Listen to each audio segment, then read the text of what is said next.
Hello and welcome everyone. मैं सचिन विश्वकर्मा स्वागत करता हूं आपका आपके अपने फेवरेट प्लेटफॉर्म कृषि शिक्षा पर। आज के इस वीडियो में मैं आपके लिए प्रिंसिपल्स ऑफ सीड टेक्नोलॉजी के कुछ इंपॉर्टेंट एमसीक्यूज लेकर आया हूं जो कि अक्सर परीक्षाओं में पूछे जाते हैं। तो आप लोग इसे ध्यान से पढ़िएगा। बाकी जो लोग चैनल पर नए हैं चैनल को सब्सक्राइब जरूर करेंगे, क्योंकि हमारे चैनल पर बीएससी एग्रीकल्चर के सभी सेमेस्टर से संबंधित परीक्षाओं की तैयारी कराई जाती है एवं उसके नोट्स हिंदी और इंग्लिश में प्रदान किए जाते हैं। तो नोट्स पाने के लिए आप हमारा टेलीग्राम चैनल ज्वाइन कर लीजिए। ये सभी क्वेश्चन मैंने अपने इसके पहले वाले वीडियो में डिस्कस किया हुआ है, तो अगर अभी तक आपने नहीं देखा है तो उसे जाकर चैनल पर देख लीजिए, क्योंकि इसमें बहुत ही ज़्यादा इंपॉर्टेंट क्वेश्चन हैं। अब आगे के क्वेश्चन आज डिस्कस करेंगे। तो क्वेश्चन यहाँ से स्टार्ट है।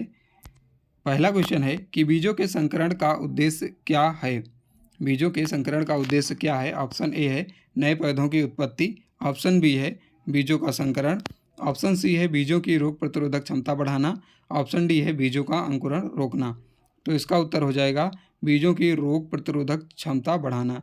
यानी जब बीजों को आपस में संकरण कराते हैं, क्रॉस कराते हैं, तो उसका जो मुख्य उद्देश्य होता है वो होता है बीजों की रोग प्रतिरोधक क्षमता बढ़ाना। अगला क्वेश्चन है बीज का परीक्षण का मुख्य उद्देश्य क्या होता है। जो आपका सिलेबस है उसमें बीज के परीक्षण का टॉपिक दिया गया है, तो उसमें क्वेश्चन पूछे जाएंगे। तो बीज परीक्षण का मुख्य उद्देश्य क्या है। बीजों की लंबाई मापना, रंग देखना, अंकुरण क्षमता जांचना या फिर वजन मापना। तो इसका उत्तर हो जाएगा बीजों का अंकुरण क्षमता जांचना। जब हम लोग बीज का परीक्षण करते हैं ताकि बीजों की अंकुरण क्षमता की जांच कर पाएँ। अगला क्वेश्चन है बीज अंकुरण की प्रक्रिया में कौन सा चरण नहीं शामिल है। बीज अंकुरण की प्रक्रिया में कौन सा चरण नहीं शामिल है। जल का अवशोषण, भ्रूण का विकास, जड़ का उभरना या फिर परागण। तो परागण का बीज के जर्मिनेशन से कोई संबंध नहीं होता है। अगला क्वेश्चन है बीज की शुद्धता क्या है। बीज की शुद्धता क्या है। बीजों का आकार, बीजों का रंग, बीजों की किस्मों की शुद्धता या बीजों का वजन। तो इसका उत्तर हो जाएगा बीजों की किस्मों की शुद्धता। जो बीज की शुद्धता होती है वो बीजों की किस्मों की शुद्धता ही होती है। अगला क्वेश्चन है बीजों को फफूंद और बैक्टीरिया से बचाने के लिए कौन सी प्रक्रिया अपनाई जाती है। ऑप्शन ए है सुखाना, ऑप्शन बी है ठंडा करना, ऑप्शन सी है गर्म करना और ऑप्शन डी है रासायनिक उपचार। तो इसका उत्तर हो जाएगा रासायनिक उपचार। अगला क्वेश्चन है बीजों का जीवन काल किस पर निर्भर करता है। बीज की उम्र, भंडारण की स्थिति, बीज का आकार या फिर बीज का रंग। तो बीज का जो जीवन काल है वो उसकी भंडारण की स्थिति पर निर्भर करता है कि आपने किस स्थिति में भंडारण किया है। अगर सही से किया है तो लंबा चलेगा, अगर गड़बड़ स्थिति है तो कम दिनों तक चलेगा। इसके बाद अगला क्वेश्चन है बीज उत्पादन में मुख्य रूप से किन कारकों का ध्यान रखना आवश्यक है। तो बीज उत्पादन में ऑप्शन ए है मिट्टी की गुणवत्ता, ऑप्शन बी है बीजों की विविधता, ऑप्शन सी है जल की उपलब्धता। तो इसका उत्तर हो जाएगा उपरोक्त सभी।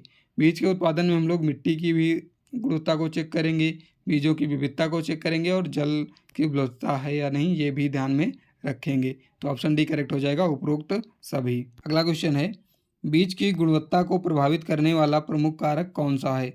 बीज का रंग, आकार, वजन या नमी की सामग्री।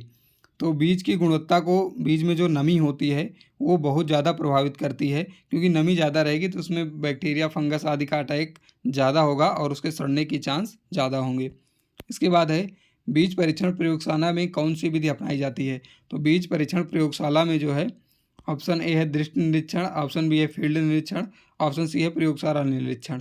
तो ये सभी जो है अपनाई जाती है। अगला क्वेश्चन देखते हैं। अगर अभी तक आपने चैनल को सब्सक्राइब नहीं किया है तो ज़रूर कर लीजिएगा। अगला क्वेश्चन है बीजों को सूक्ष्म जीवों से बचाने के लिए किसका प्रयोग किया जाता है। पानी का, कीटनाशक का, फफूंदनाशक का या रसायन का। तो इसका उत्तर हो जाएगा फफूंदनाशक। अगला क्वेश्चन है बीज उपचार में किसका उपयोग नहीं होता है। तो बीज उपचार में जो है उर्वरक का उपयोग नहीं होता है, कीटनाशक का उपयोग किया जाता है, जल का भी और फफूंदनाशक का भी, लेकिन उर्वरक का उपयोग बीज के उपचार में कभी नहीं होता है। अगला है बीज उत्पादन में कौन सी विधि सबसे महत्वपूर्ण है। ऑप्शन ए है चयन, ऑप्शन बी है संकरण, ऑप्शन सी है प्रसारण और ऑप्शन डी है जुताई। तो जो चयन है ये सबसे इम्पॉर्टेंट है आपके बीज के उत्पादन में। बीज के उत्पादन के लिए अच्छे बीज का चयन करना बहुत आवश्यक है। इसके बाद है बीज की गुणवत्ता की जांच के लिए कौन सा परीक्षण किया जाता है।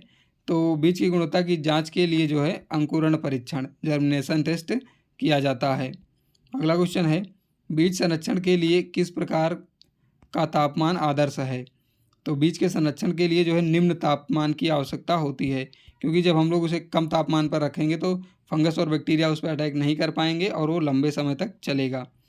फिर है, बीज का प्रमुख घटक क्या होता है? तो बीज का प्रमुख घटक जो है कार्बोहाइड्रेट होता है। अगला क्वेश्चन देखते हैं। अगला क्वेश्चन है, बीज अंकुरण के लिए आवश्यक न्यूनतम तापमान कितना होना चाहिए? 0 डिग्री, 10 डिग्री, 20 डिग्री सेल्सियस या फिर 30 डिग्री? तो इसका उत्तर हो जाएगा 10 डिग्री सेल्सियस। बीज के अंकुरण के लिए जो है 10 डिग्री सेल्सियस तापमान अच्छा माना जाता है, इससे कम तो नहीं होना चाहिए।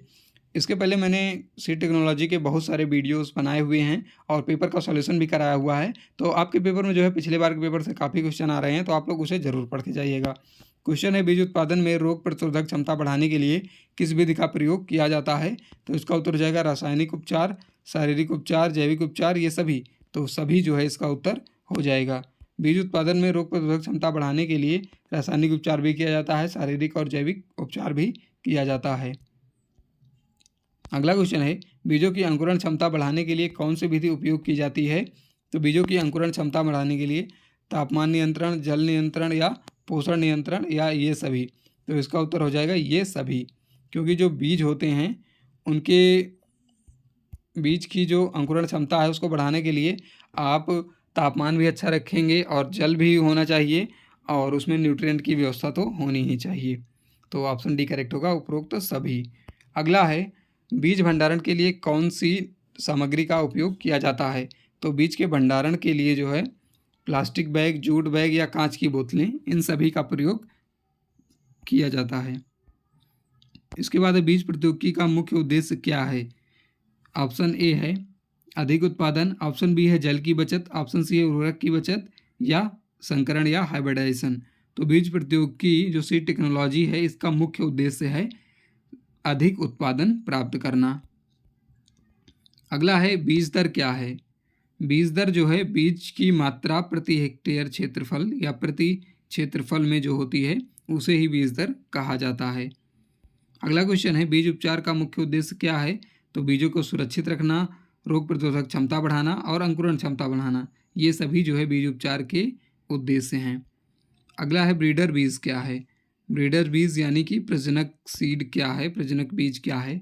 किसानों के लिए बीज, शोधकर्ताओं के लिए बीज, जैविक बीज या संकरण बीज? तो इसका उत्तर हो जाएगा शोधकर्ताओं के लिए बीज, शोधकर्ताओं द्वारा विकसित बीज, यानी जो साइंटिस्ट द्वारा बीज उत्पादित किया जाता है सबसे पहली स्टेज वो होती है प्रजनक बीज या ब्रीडर सीड। इसके बाद है, बीज की अंकुरण क्षमता को मापने के लिए कौन सी विधि उपयोग की जाती है? तो बीज के अंकुरण क्षमता को मापने के लिए पेपर टॉवेल विधि का उपयोग किया जाता है। पेपर टॉवेल विधि का उपयोग किया जाता है अंकुरण क्षमता को मापने के लिए, इम्पॉर्टेंट है।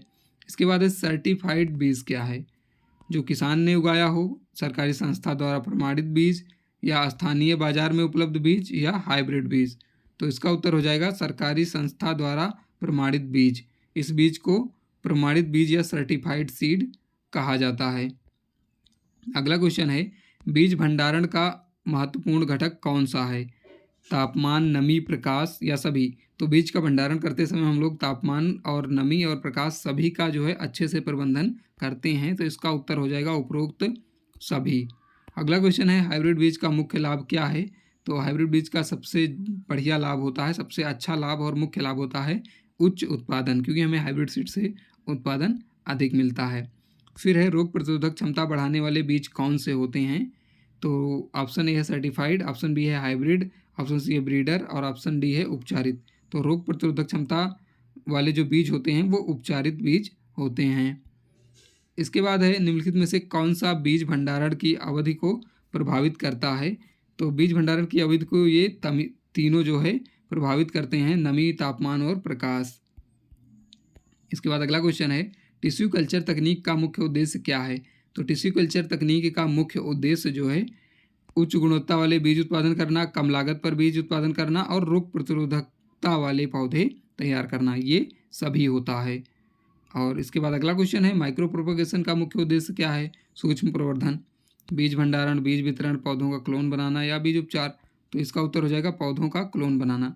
ये जो है माइक्रो प्रोपगेशन का मुख्य उपयोग होता है। इसके बाद है जीएमओ बीज का पूर्ण रूप क्या है। जीएमओ का मतलब जीएमओ, इसका जो है फुल फॉर्म क्या होता है, तो इसका उत्तर हो जाएगा जेनेटिकली मॉडिफाइड ऑर्गेनिज्म बीज। जेनेटिकली मॉडिफाइड ऑर्गेनिज्म बीज इसका फुल फॉर्म होता है, याद रखिएगा, अक्सर परीक्षाओं में ये पूछ लिया जाता है। इसके बाद है बीज वितरण का मुख्य उद्देश्य क्या है, यानी सीड डिस्ट्रीब्यूशन का, तो इसका उत्तर हो जाएगा बीज का समान वितरण। तो इस वीडियो में इतना ही। बाकी वीडियो अच्छा लगे तो वीडियो को लाइक करिएगा और अपने सभी दोस्तों के पास शेयर कर दीजिए ताकि वो लोग भी अच्छे से तैयारी कर पाएँ।